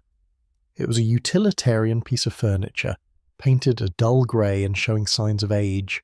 She had assumed it contained only mundane business records, invoices, receipts, correspondence with book dealers. But Mr. Hartwell had been conducting an investigation, and investigators kept notes. She rose and tried the cabinet drawers. The top two opened easily, revealing exactly what she had expected.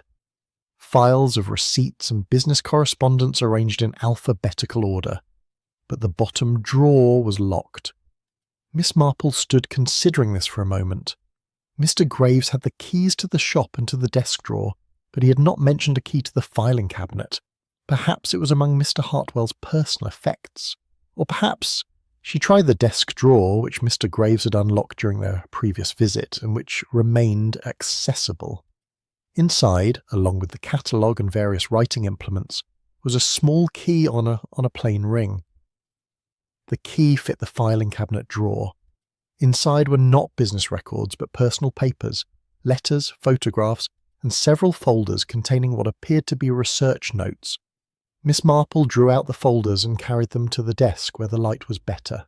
The first folder was labelled in Mr. Hartwell's careful hand, Compton Background. It contained newspaper clippings about the scandal, notes about the family history, and a family tree that Mr. Hartwell had carefully constructed, showing Edmund and Harriet as the last of their line. The second folder was labelled Thornby Investigation.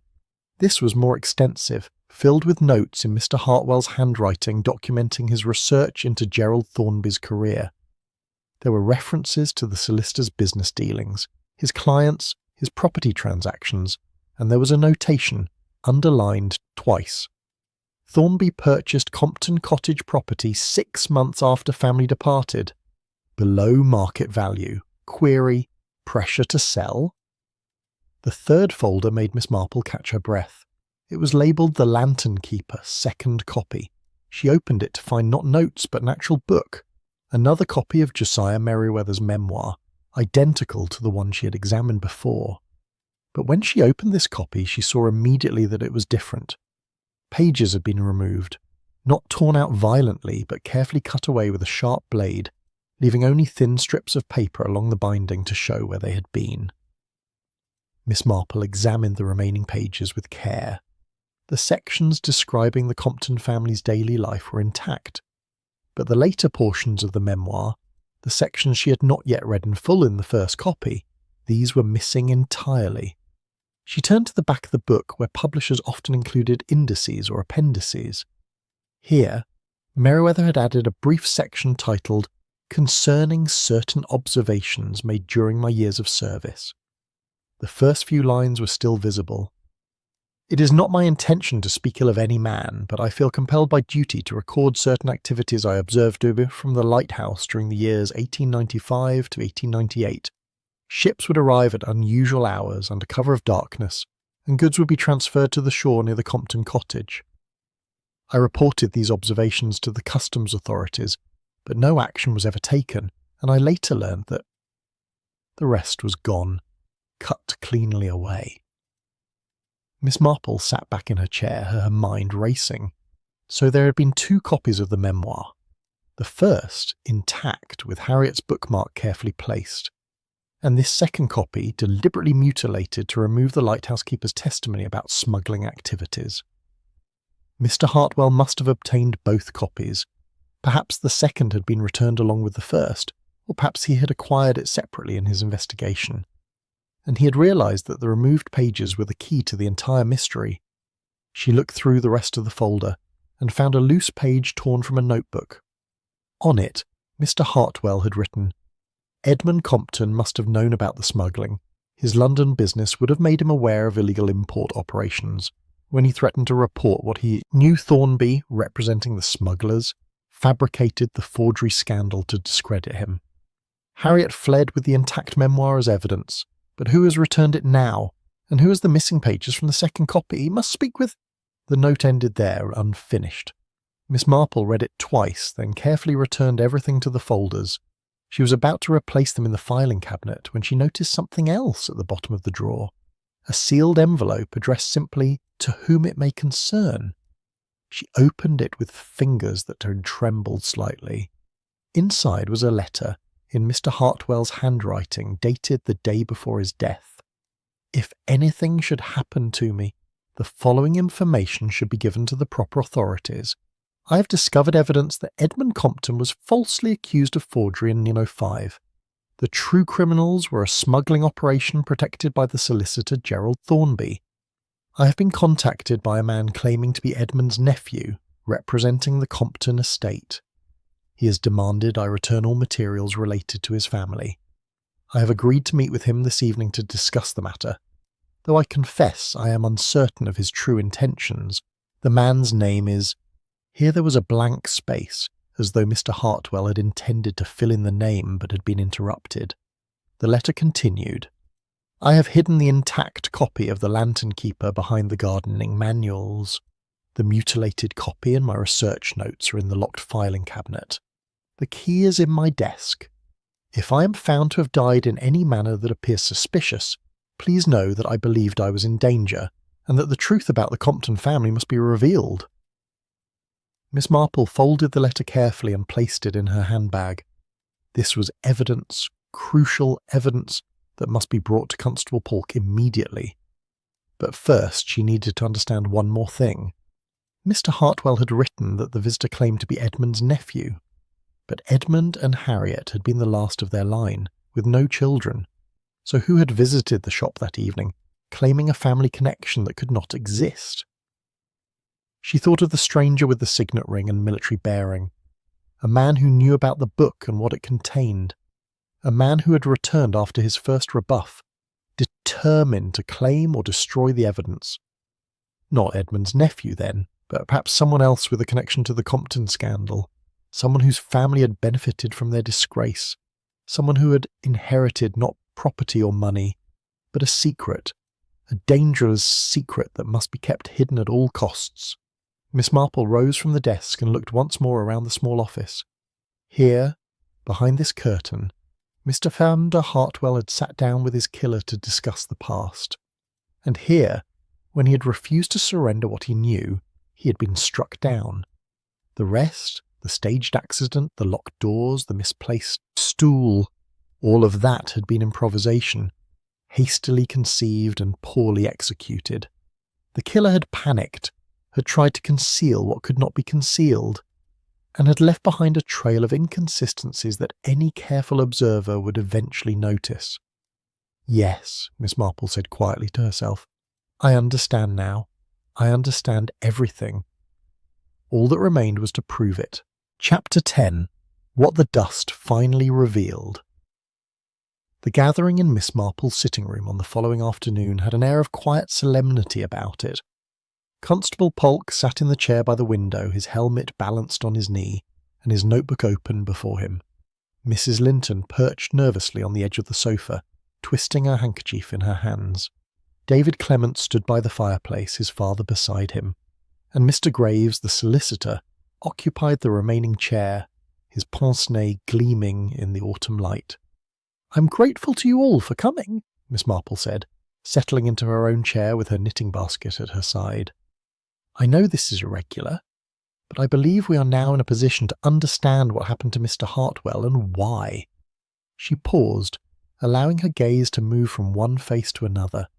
"Before I begin, however, I should tell you that Inspector Slack from Much Benham is at this moment executing a warrant for the arrest of Mr. Gerald Thornby Jr. of London, on suspicion of the murder of Bernard Hartwell." Mrs. Linton gasped. "Thornby! But I don't understand. "I shall explain," Miss Marple said gently. "But first we must go back 20 years to a scandal that most of us have forgotten, but which has cast a long shadow over recent events." She set down her knitting and folded her hands in her lap. In 1905, Edmund Compton was accused of forging letters from his deceased uncle in order to claim an inheritance. The forgeries were discovered by the uncle's solicitor, Gerald Thornby Sr. Before charges could be brought, both Edmund and his sister Harriet fled the district and were never seen again. The matter was allowed to die down, and most people assumed the Comptons had fled out of guilt. "But they hadn't," David Clement asked. "No, they fled out of fear of being yabbed by people who had far more to lose than they did." Miss Marple reached for her handbag and withdrew several papers. You see, Edmund Compton had not forged those letters. They had been forged by someone else, someone involved in smuggling operations along the coast near the Compton family cottage, someone who needed to discredit Edmund before he could reveal what he knew about illegal activities. She held up the newspaper clipping. Mr. Hartwell discovered this article, which mentioned that Gerald Thornby Sr. himself had suggested the forgeries might have been created by someone in the uncle's former business partnership. I believe Thornby knew from the beginning that Edmund was innocent, because Thornby himself was protecting the actual smugglers, who were likely among his own clients. Mr. Graves leaned forward, his expression intent. "Are you saying Thornby Sr. was complicit in framing the Comptons?" "I am saying more than that. I am saying he orchestrated it. Harriet Compton lived near Westhaven Lighthouse, and the lighthouse keeper Josiah Merriweather recorded in his memoir that he observed suspicious activities, ships arriving at odd hours, goods being transferred to shore near the Compton cottage. He reported these observations to customs authorities, but no action was taken." Miss Marple held up the mutilated copy of The Lantern Keeper. "This is the second copy of that memoir. You will notice that the pages describing the smuggling operations have been carefully removed. Someone wished to destroy that testimony." "But why return the book at all?" Constable Polk asked. "Why not simply destroy both copies?" "Because," Miss Marple said, "the person who returned the intact copy wanted the truth to come out. 3 weeks ago, someone brought The Lantern Keeper back to Mr. Hartwell, the copy with Harriet Compton's bookmark still in place, marking the passages about her family. I believe that person was acting on behalf of Harriet herself, or perhaps even was Harriet, now elderly and wishing to clear her family's name before she died." She paused. But someone else learned that the book had been returned.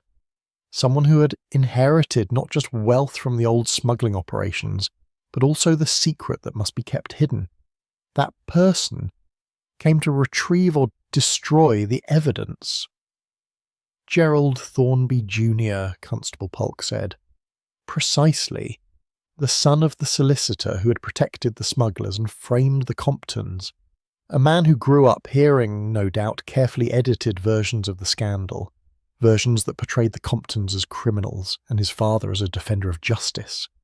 But when word reached him that the Lantern Keeper had resurfaced, he realised the danger." Miss Marple looked at Mrs. Linton. "You saw him, didn't you? The evening before Mr. Hartwell died. A tall man with a military bearing. Gerald Thornby Jr. is a retired army officer, I've since learned. You saw him through the window arguing with Mr. Hartwell." Mrs. Linton nodded, her face pale. I was afraid I recognised him, but I couldn't place how. And then when you mentioned the Compton name, I remembered. Years ago, when I was just a girl, I saw Gerald Thornby Sr. meeting with some men near the old customs house.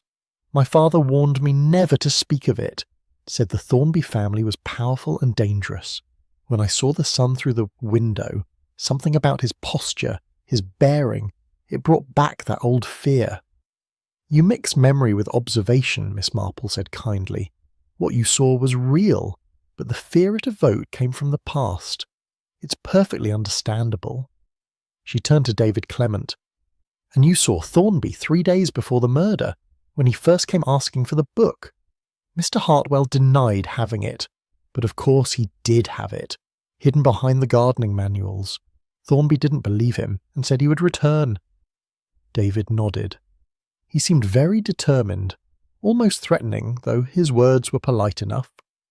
He returned on the evening Mr. Hartwell died, Miss Marple continued.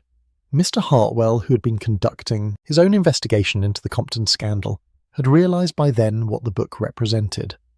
He had found evidence of his father's complicity in framing innocent people. He had discovered that his family's wealth and position were built on injustice. She held up Mr. Hartwell's unfinished letter. Mr. Hartwell wrote this the day he died, documenting what he had learned and expressing fear for his safety. He agreed to meet with Thornby that evening, but he was prepared. He had hidden the intact copy of the book and secured his research notes. What he didn't anticipate was that Thornby would resort to violence. "What happened?" Constable Polk asked quietly. They met in the small office behind the curtain. Thornby demanded the book and all of Mr. Hartwell's research. Mr. Hartwell refused. Perhaps he threatened to go to the authorities. Perhaps he simply told Thornby that the truth must come out. In any case, Thornby struck him or pushed him. Mr. Hartwell fell, hitting his head on the corner of the bookshelf. The blow killed him. Miss Marple's voice was steady, but there was sadness in her eyes. Thornby panicked. He attempted to make it look like an accident, moving the body, positioning the stool, placing Mr. Hartwell's spectacles on the counter, but he made several critical mistakes. He placed the stool too far from the shelves. He forgot that a Mr. Hartwell would have worn his glasses, and most significantly, he left by the back door, which locked automatically behind him, trapping Mr. Hartwell's body inside. He also tried to alter the catalogue, Mr. Graves added, understanding now, to erase the record of the book's return. Yes, but he didn't have time to do it properly. He may have attempted to pick the lock on the desk drawer, but he couldn't open it before he had to leave. The erased entries we found were hasty, incomplete attempts to hide the trail. Miss Marple picked up the volume of parliamentary debates, but what truly betrayed him was the dust. Thornby searched for the book on the high shelves, removing and replacing volumes. One book in particular, this one, he handled and returned improperly. It was covered in fresh dust while its neighbours were clean. Inside it, Mr. Hartwell had hidden the newspaper clipping about the scandal. She paused. When I found the mutilated copy of The Lantern Keeper in Mr. Hartwell's filing cabinet, I understood.